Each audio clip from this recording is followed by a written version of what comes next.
前几期我们详细聊了神秘的罗斯威尔，接下来我们继续来聊罗斯威尔的系列专题，其中涉及外星科技材料、飞碟技术、外星人访谈。在这里提醒一下，未经证实，请当脑洞故事观看，包容的去看待这个神奇的世界。上期我们聊到，传说1947年罗斯威尔外星飞碟坠毁后，美军第一时间封锁消息，秘密回收了飞碟和外星人，快速展开秘密研究后，发现了多个神奇的外星科技产品。如果没有看过的朋友，欢迎关注收藏我们的频道，去看前面几集。那么那个活着的代号1B1的外星生物实体，究竟都发生了什么神奇的事情呢？在此之前，请点击关注收藏我们的频道，这样就不会错过下一个有趣的视频。接下来我们一起一探究竟。目前传说的故事是美苏冷战期间，一名在51区工作的女护士，名叫艾罗伊。60年后，在她临终的时候爆料了罗斯威尔外星人访谈的具体信息。艾罗伊称，当年飞碟坠毁后，当时作为空军基地护士的她正在值夜班，突然接到紧急命令，来到了飞碟坠毁现场。现场乱哄哄的，她在现场实施紧急的医疗救援。她突然没有了困意，因为艾罗伊亲眼看到了几个已经失去生命体征的外星生物，还有一个活着的外星生物。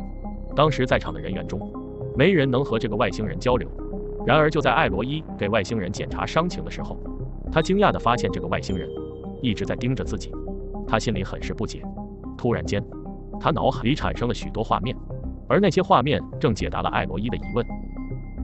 原来当时外星人只对他进行心灵感应的沟通，这种无声的交流方式就像是去理解一个婴儿的意图，是艾罗伊从未有过的体验。随后美军军官决定让他全程负责照看这个外星人。另外前几期我们有介绍过，小灰人没有声带，这也就解释了艾罗伊和这个外星人之间的交流为什么不是通过口头语言，而是神奇的心灵感应。最初艾罗伊并不能很准确地理解外星人所要表达的，虽然他能够接收到思想和图像，可艾罗伊却很难表达出来，有些内容已经超出他的认知范围，艾罗伊无法理解，只能旁敲侧击地去猜测。直到一位语言学家让艾罗伊手把手教会了外星人读取英文，这个外星人才能传达给艾罗伊认知范围内的文字和符号，最后才能顺畅地进行沟通。原来这个外星人的名字叫艾罗，是那艘坠毁飞碟的驾驶员，也是一名军官和工程师。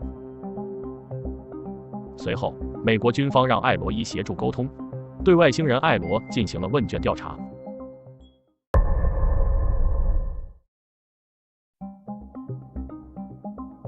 你受伤了吗？艾罗说没有。你需要食物或水或营养物质吗？艾罗说不需要。你对环境有什么特殊的要求吗？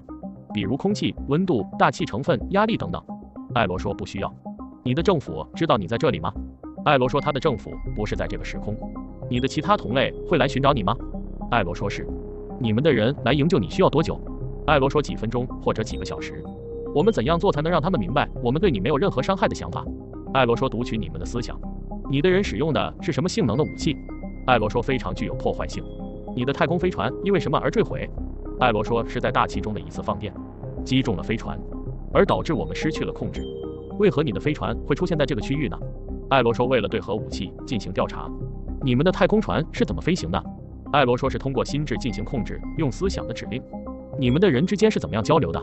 艾罗说是心智思想。你来自什么星球？这个问题艾罗只说家乡统领地。当艾罗伊接收到这个意念的时候，他脑海里显示了一处巨大的星团，不知道如何表达出来。你们的政府会派代表来会见我们的领导人吗？艾罗说不会，因为等级太低。你们关注地球的目的是什么？艾罗说地球在统领地范围内。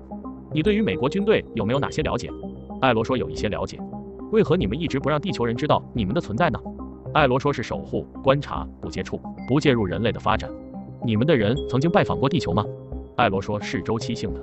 你们了解地球有多久？艾罗说比人类出现还要早很多。你们的社会文明已经发展到什么程度？艾罗说是远古数万亿。你们信仰上帝吗？然后艾罗说他就是开始和终结。你能在一张星系图上向我们展示你家乡的行星吗？不能。你可以对我们描述一下你的家乡吗？艾罗说，具有文明社会的地方，文化、历史、巨大的行星以及富饶永久的资源，拥有秩序、权力、知识、智慧，而且是2颗恒星、3颗卫星。艾罗说，他说宇宙中每个地方，他们都是最伟大的。就这样，女护士艾罗伊记录下了外星人艾罗回答的所有信息，但是所有内容都是断断续续的，让美国军方和专家都难以理解。最后，在1947年8月的一天下午，外星人艾罗突然开始滔滔不绝地向艾罗伊投送思想。艾罗说，他掌握了宇宙347种外星语言，它的本质是一种思想的存在，他的思想可以随时寄居在替身当中。这些替身是由人工合成的生物材料所制作，包含有复杂的电子神经网络。之所以来到51区，是为了调查新墨西哥州的核武爆炸实验。艾罗最后说，他即将离开现在的躯体，去执行下一个任务。艾罗伊回忆说，他永远也无法忘记艾罗最后说的那段话。以上就是流传已久的故事版本。关于外星人访谈，美国高级军官詹姆斯·科索提供的则是另一个版本。他说，在华盛顿美国陆军贝尔沃堡的档案库里，存放了对外星实体1B1的访谈资料。而当年的名幸存的1B1在沃尔德里德陆军医院进行了紧急抢救，并存活了下来。之后，美国军方多次尝试和1B1沟通，军方找来了5名不同的人士，第1名是女性，但发现无法沟通。后来又尝试了谈判专家、心理学家、政府高层，但都沟通无果。最后一位是情报学专家，精通读心术和冥想，才和这名1B1沟通成功。军方发现，只有1B1想和某个人交流时，那个人的脑海中才能获得相关信息，而且1B1还可以同时对多个人进行心灵感应交流。1B1只回答认为可以回答的问题。最后得到的信息包括：1B1只是对地球生命形式进行科学试验，在不造成太大干扰和影响的情况下，收集可能多的样本，以确定地球是否是适合他们居住的环境。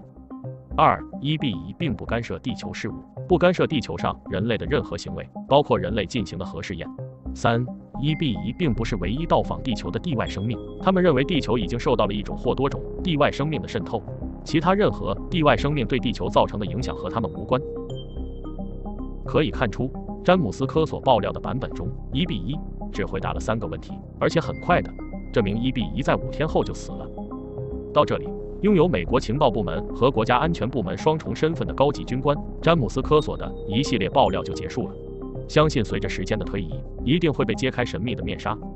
那么，到底是真是假呢？这就需要我们理性去判断，未经证实，不必太过当真，就当脑洞故事来增加有趣的知识。感谢大家观看，欢迎在评论区说说你的看法。